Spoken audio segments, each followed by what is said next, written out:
மகிழ்ச்சி அடைந்து கொள்ளுங்கள். ரமதானுடைய மாதம் எமக்கு முன்னால் இருக்கிறது. அல்ஹம்துலில்லாஹ்.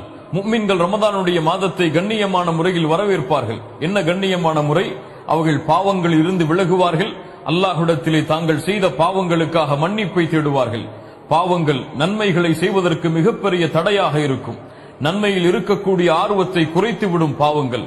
ரமதானுடைய மாதத்தை அடையக்கூடிய முஃமின்கள் பாவங்களில் இருந்து இன்றைய கணம் விலகினால்தான் ரமதானில் ஆர்வத்தோடு ஈடுபாட்டோடு நன்மைகளை அதிகமாக செய்ய முடியும்.